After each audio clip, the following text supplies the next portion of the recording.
Il est midi, bonjour à toutes et à tous et bienvenue, c'est l'heure de votre journal qu'on entame avec les titres de l'actualité. Visite d'État en Fédération de Russie du président de la République à l'invitation de son homologue russe. Abdelmadjid Tebboune avait pris part hier en tant qu'invité d'honneur aux travaux du Forum économique international de Saint-Pétersbourg. Avant de participer à un débat interactif, nombre de questions y ont été évoquées.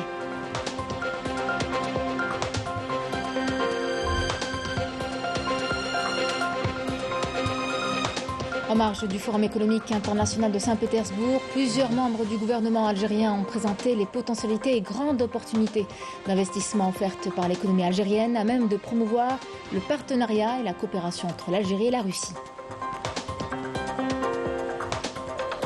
Nous vous parlerons par la suite de l'incubateur de l'université Mohamed Boudiaf de Msila. Des centaines de projets innovants y ont vu le jour. Plusieurs porteurs de projets sont aujourd'hui propriétaires de leur start-up et contribuent ainsi à la création de richesses et d'emplois dans la région.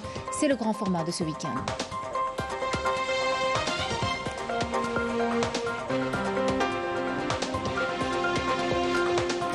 Un accord maroco-sioniste pour l'envoi de la main-d'œuvre marocaine vers les territoires palestiniens occupés vient d'être signé. En parallèle, le régime du Marzen fait de nouveau parler de lui à travers un énième scandale d'espionnage. En Belgique, cette fois, les téléphones de personnel de la justice belge seraient épiés.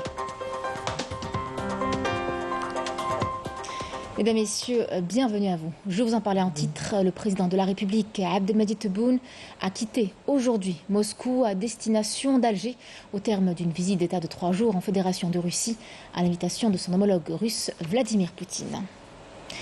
Et puis, lors de sa visite d'État en Fédération de Russie, à l'invitation de son homologue russe, le président de la République avait pris part hier en tant qu'invité d'honneur aux travaux du Forum économique international de Saint-Pétersbourg.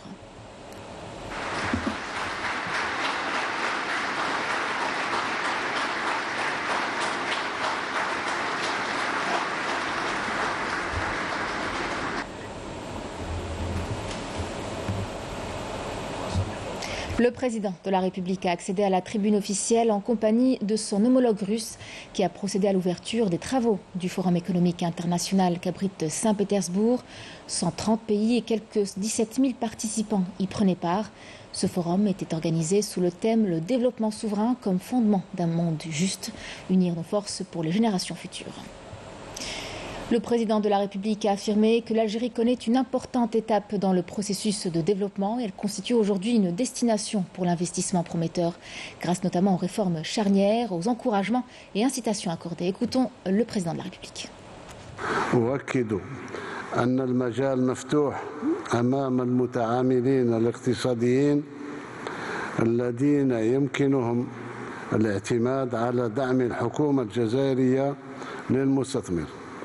وعليه فإنني أدعو الشركات العمومية والقطاع الخاص في روسيا والعالم إلى استكشاف بيئة الأعمال في الجزائر والاستفادة من محفزات التي تتيح لهم إنجاز مشاريعهم في مختلف القطاعات ووفق رابح. Lors d'un débat interactif tenu lors de ce forum et en réponse à une question relative aux défis internationaux actuels, le président de la République a affirmé que l'Algérie est souveraine dans la prise de ses décisions. الجزائريين ولدوا أحرار وسيبقوا أحرار في قرارهم وفي تصرفاتهم.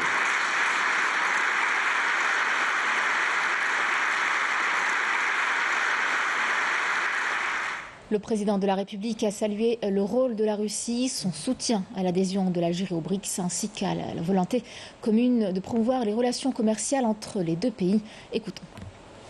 اليوم بعض العملات فرضت نفسها في الاقتصاد العالمي ولكن صبحت تتأثر بما يتأثر به الاقتصاد العالمي سياسيا. أتكلم باسم بلدي الجزائر فنحن نريد في أقرب الوقت أن ننضم إلى منظمة البريكس حتى ربما نحرر اقتصادنا نوعا ما من بعض الضغوطات. أما العملة الموحدة فيا ريت في عمولات قوية جدا بالنسبة للعالم العربي. نتمنى باش تكون فيه يعني قرارات. Le président de la République a affirmé que l'Algérie souhaite voir l'humanité vivre en paix, en complémentarité économique et civilisationnelle. On l'écoute.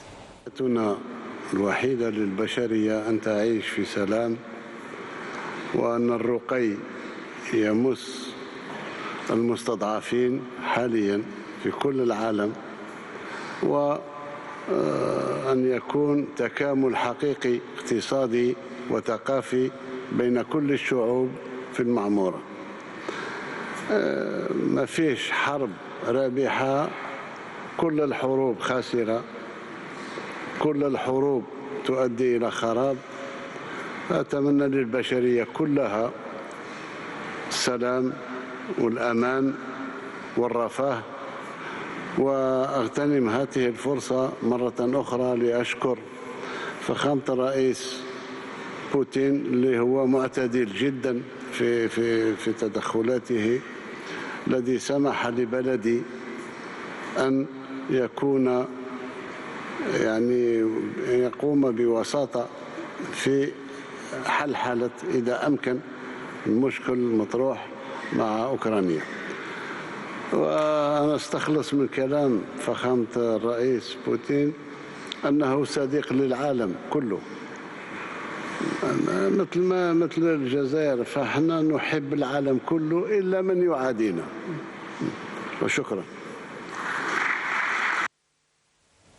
Pour sa part, le président russe a mis l'accent sur les profondes relations fortes et historiques qui lient les deux pays, en qualifiant le président de la République Abdelmadjid Tebboune de leader, tout en saluant la lutte historique de l'Algérie.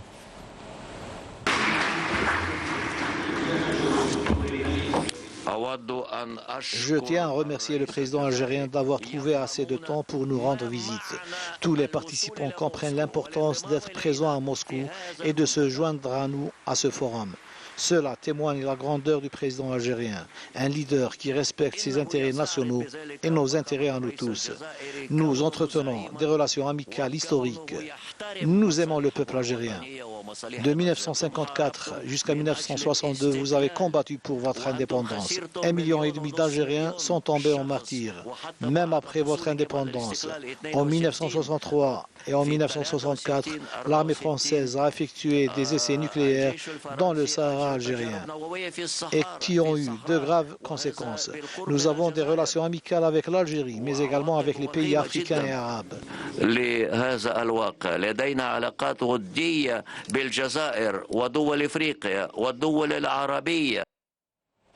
Le président russe a par ailleurs salué les efforts de l'Algérie dans la consécration de la paix et la sécurité dans le monde, saluant la disponibilité de l'Algérie à jouer le rôle de médiateur pour le règlement de la crise russo-ukrainienne.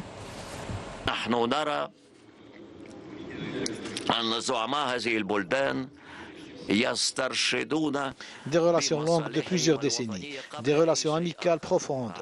Nous trouvons que les leaders de ces pays pensent aux intérêts de leur pays avant toute autre chose. À l'heure actuelle, ils suivent avec intérêt les derniers développements, comme l'a soulevé son Excellence le président algérien, qui a montré son intérêt pour ceux qui se déroulent en Ukraine. Il a réitéré son appel à la paix et exprimé son souhait d'assumer le rôle de médiateur. Nous vous remercions, Monsieur le Président, pour vos efforts dans ce contexte et pour votre soutien aux efforts de la Russie pour parvenir à une solution pacifique à la crise en Ukraine. Merci infiniment.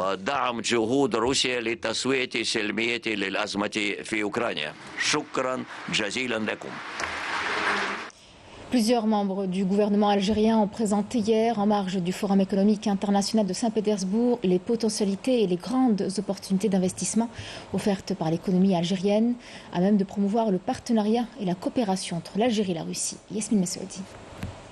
Les potentialités et les grandes opportunités d'investissement offertes par l'économie algérienne et russe ont été au cœur des débats lors de ce Forum économique international de Saint-Pétersbourg. Les deux parties ont fait part de leur volonté de promouvoir le partenariat et la coopération entre les deux pays.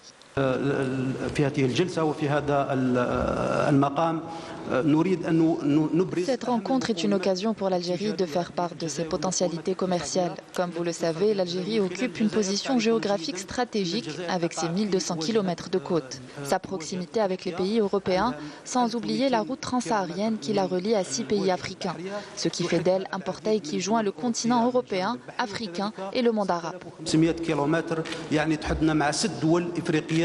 Je tiens à rappeler que nos pays peuvent étendre nos échanges au-delà des échanges commerciaux et aller vers la commercialisation des services. Une rencontre ministérielle où différentes questions économiques ont été abordées. Objectif, créer des partenariats fructueux entre l'Algérie et la Russie.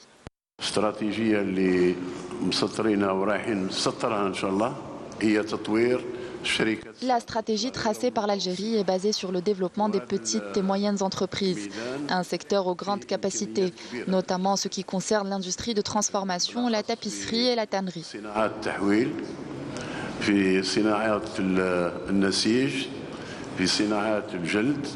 Nous comptons prochainement conclure de grands accords sur de nombreux produits. C'est une occasion spéciale pour contribuer ensemble au renforcement et à la valorisation des relations entre les opérateurs économiques algériens et russes. Ce forum se veut une occasion pour les deux parties de renforcer les relations bilatérales et de trouver des solutions efficaces qui permettraient la création d'un partenariat durable. Le ministre de l'Intérieur, des collectivités locales et de l'aménagement du territoire, Brahim Merad, est à Skikda où il a donné aujourd'hui le coup d'envoi de la saison estivale 2023 à partir de la plage Arbi Ben Hidi. Sur place, il a inspecté les derniers préparatifs pour assurer le bon déroulement de la saison estivale.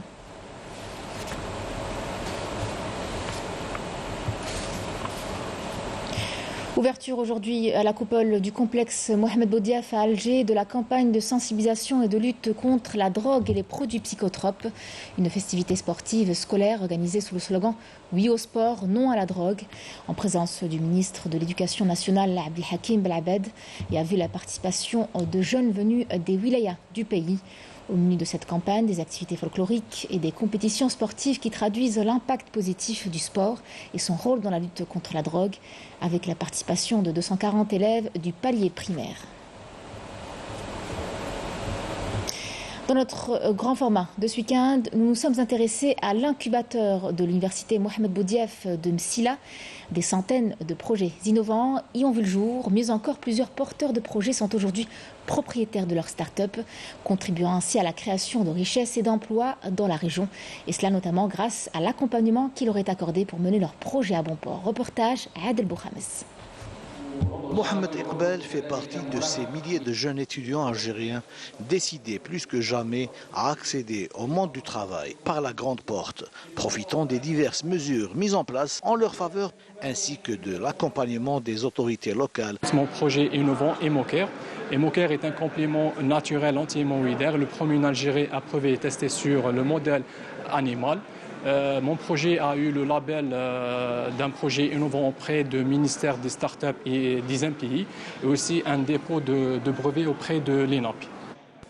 Un diplôme, une start-up et un diplôme, un brevet d'invention, plus connu parmi les étudiants sous l'appellation de l'arrêté ministériel 1275, qui a été lancé en application de l'engagement du président de la République à faire de l'université algérienne un centre de rayonnement national et international. Lorsqu'il s'agit d'incubateur, d'ailleurs, sa définition, c'est la relation avec le secteur socio-économique. Et bien sûr, nous, au niveau de la wilaya de Msila, nous avons un lien étroit avec le secteur socio-économique, représenté bien sûr par l'ensemble de ces directeurs de l'exécutif. Nous avons signé beaucoup de conventions avec les directeurs de l'exécutif, particulièrement, bien sûr, la première direction, c'est la direction de l'industrie, étant donné que la majeure partie de nos étudiants en deuxième année master, c'est des technologues. Et leur lien, c'est bien sûr avec les sociétés ou les entreprises de technologie de la wilaya de Msila. Nous avons aussi signé avec la direction de l'agriculture de la wilaya. Nous avons signé avec la direction de la santé. On accompagne les jeunes porteurs pour concrétiser leur projet. Donc, à partir de l'aider à l'université, donc on fait l'accompagnement pour financement et concrétiser le projet, pour les crédits bancaires ou bien pour le fonds de l'investissement.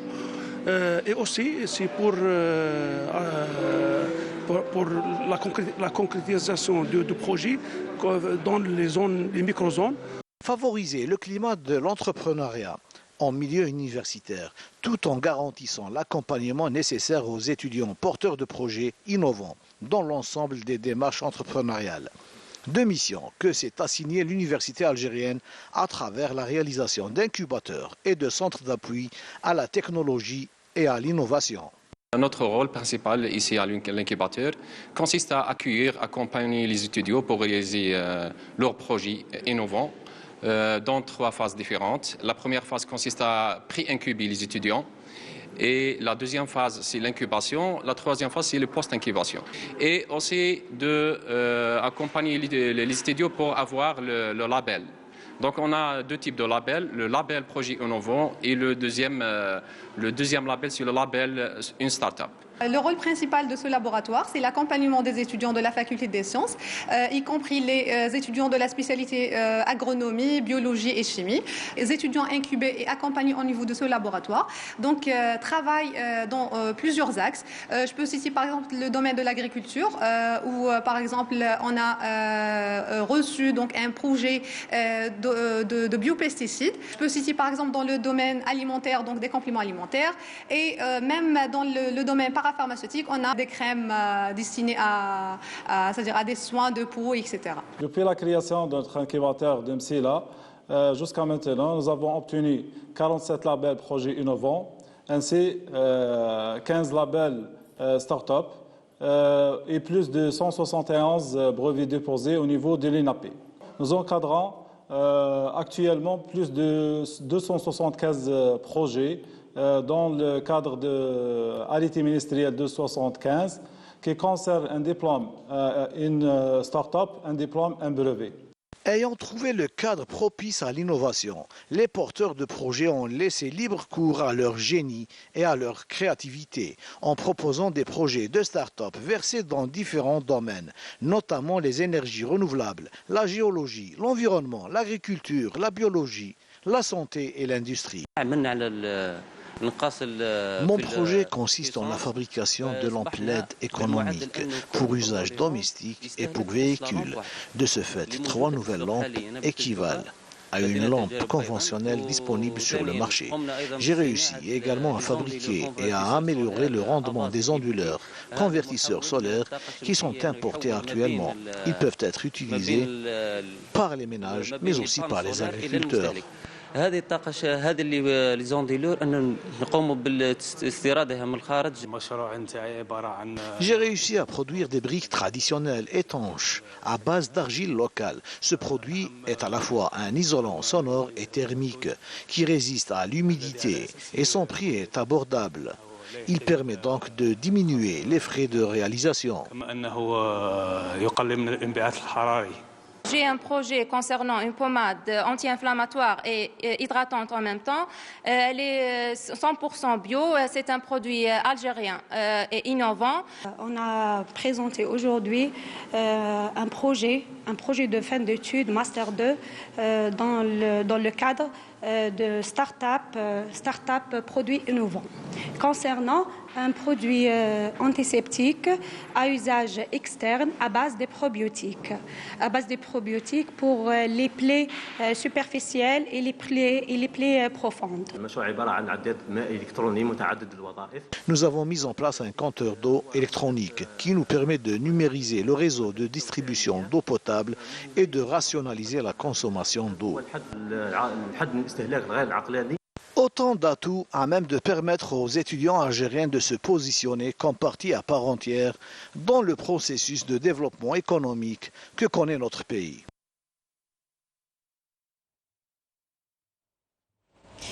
Renforcer l'industrie pharmaceutique et encourager la production locale, une des priorités de l'État. L'Université d'Alger s'est d'ailleurs dotée d'un nouveau département de la pharmacie classique. S'y est ajouté un département de la pharmacie industrielle qui propose des masters en plusieurs spécialités. L'objectif étant de former nos étudiants à la vie professionnelle à travers l'apprentissage d'un savoir-faire dans ce secteur stratégique. Reportage Mejda Djahmoun. Avec plus de 2500 étudiants, le département de pharmacie classique de l'Université d'Alger 1 compte désormais un nouveau département. Il s'agit du département de la pharmacie industrielle qui aura comme principale mission l'amélioration de la formation pharmaceutique et par là même encourager la production des médicaments made in Algérie.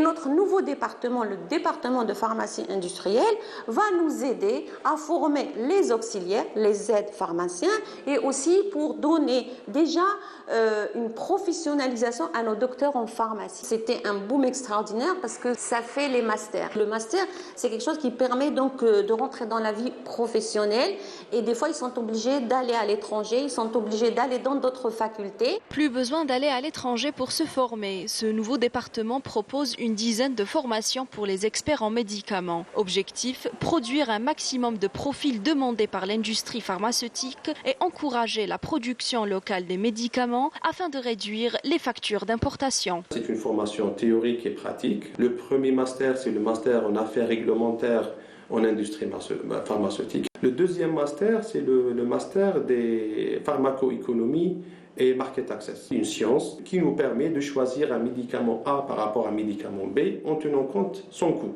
La nouveauté, c'est la licence des auxiliaires en pharmacie. Ce corps qui est très demandé par les pharmaciens dans tous ces domaines. Pour cette promotion, on a 50 étudiants en licence, en auxiliaire en pharmacie, et à chaque fois, on essaie de répondre au marché du travail. Et à la fin, l'étudiant sort de sa faculté. Le lendemain, il est opérationnel. De nouvelles spécialités introduites qui viendront satisfaire la demande actuelle du marché, comme la pharmacoéconomie et le market access, qui patientent Myriam et plusieurs autres futurs professionnels de la santé en pharmacie. La pharmacoéconomie et le market access, ça me passionne vraiment. J'étais très contente parce que c'est déjà une spécialité qu'on demandait, qu'on cherchait à introduire en Algérie. Il y avait des masters pharmacoéconomie market access à l'étranger, mais pour l'Algérie, c'est une première. C'est la première fois qu'on introduit ce master. Et c'est en fait la demande de l'industrie pharmaceutique qui a motivé nos enseignants à lancer ce master. C'était une très bonne nouvelle parce que la réalité de la chose, c'est que la vie universitaire de la pharmacie ne nous prépare pas forcément à l'industrie pharmaceutique, étant donné que c'est une spécialité très disons, demandée, très complexe à apprendre. Logiquement, ça nous ouvre beaucoup plus de postes. En Algérie, l'industrie pharmaceutique est en pleine évolution. Le marché du médicament est en constante innovation et tout. Avoir un département dédié à ça, ça ne peut que nous faire plaisir, surtout que les pharmaciens, depuis maintenant bien longtemps, rêvent d'avoir, d'accéder à l'industrie comme le font les différents pays du monde. La faculté de pharmacie ne compte pas s'arrêter en si bon chemin. Son objectif est de former un maximum d'étudiants et d'innover toutes les spécialités possibles afin d'atteindre un savoir-faire plus approprié au marché local. Et on vous parle à présent de la numérisation des dossiers médicaux des patients de l'hôpital du Sendai. Toutes les données sont disponibles et accessibles sur une plateforme numérique. Ces données-là peuvent être consultées dans tous les établissements hospitaliers du pays.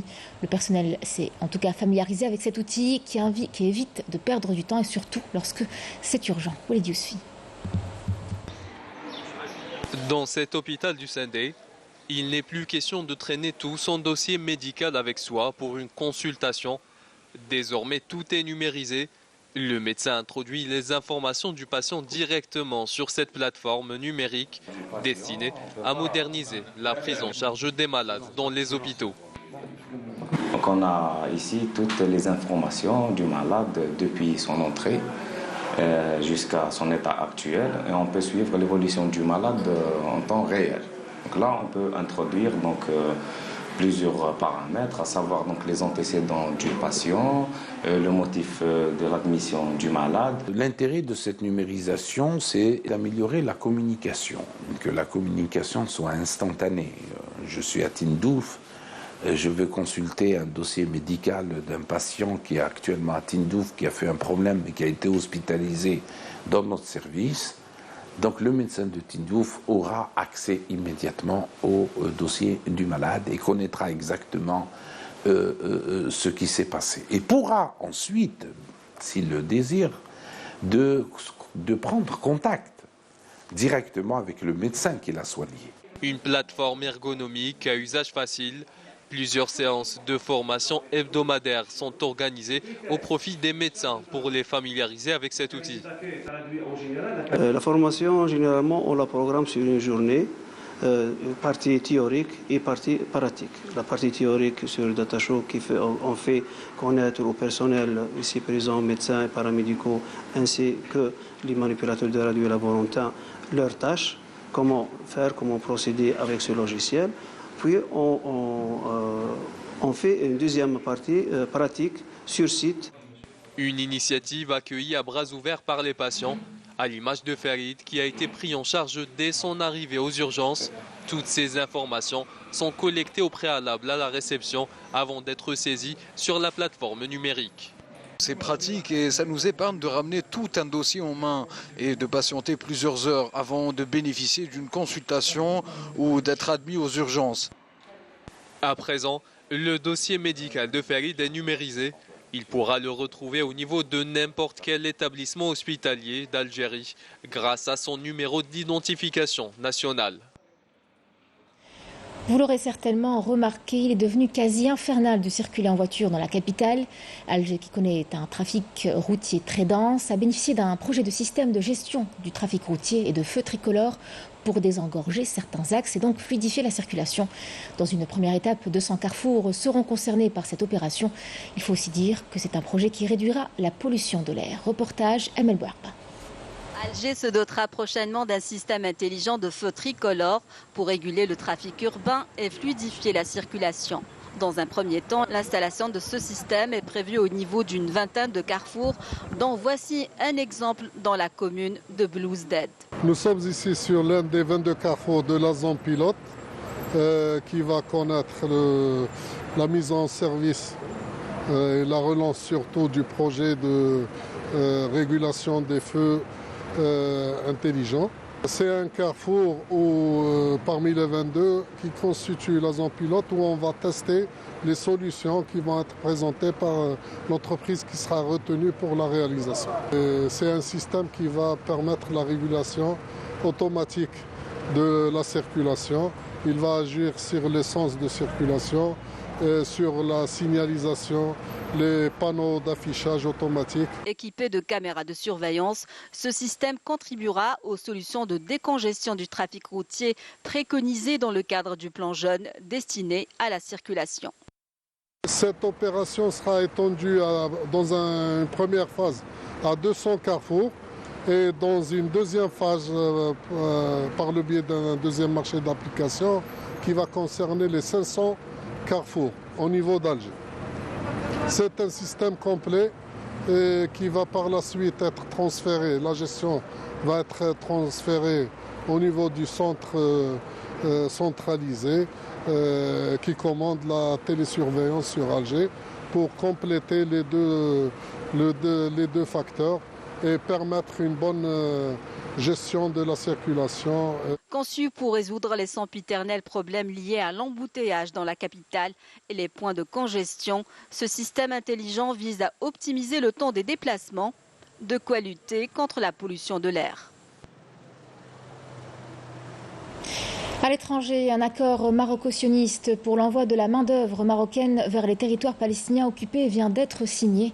L'implication du régime de Marzen dans la stratégie sioniste de colonisation n'est plus approuvée. En parallèle, le régime fait de nouveau parler de lui à travers un énième scandale d'espionnage. Cette fois-ci en Belgique, des téléphones de personnel de la justice belge seraient épiés. Yemna Saïdji. Le régime du Marzen est à nouveau au cœur d'un scandale d'espionnage, ou du moins c'est le principal suspect dans cette affaire.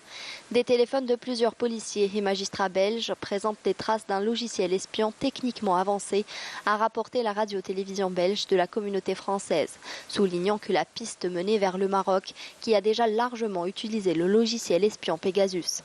Selon le média, plusieurs téléphones de procureurs, de juges d'instruction, de policiers ou encore de membres du personnel de la justice ont été confiés aux policiers fédéraux de la Computer Crime Unit, spécialisés dans les formes complexes de cybercriminalité, pour les soumettre à des analyses poussées et répétées.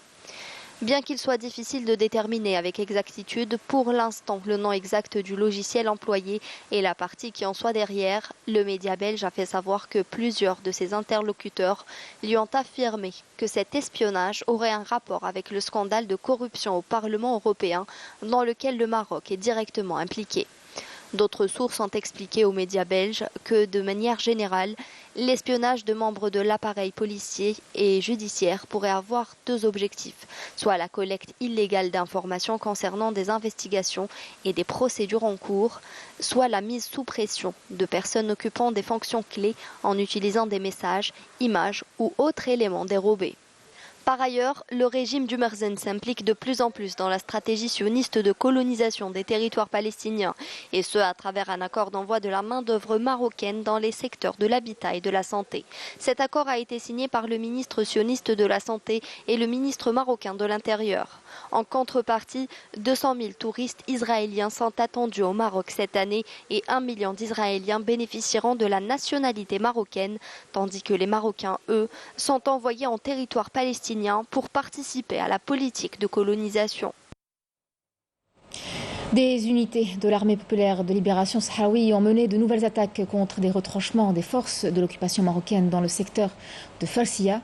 Les attaques de l'armée sahraoui se poursuivent donc contre les forces d'occupation marocaines qui subissent de lourdes pertes humaines et matérielles. Et c'est sur cette information que se referment les pages de ce journal. Merci à vous de l'avoir suivi. Tout de suite, les nouvelles du ciel avec Mina Abed. Quant à moi, je vous retrouve à 19h pour l'édition du soir. Excellent après-midi à tous.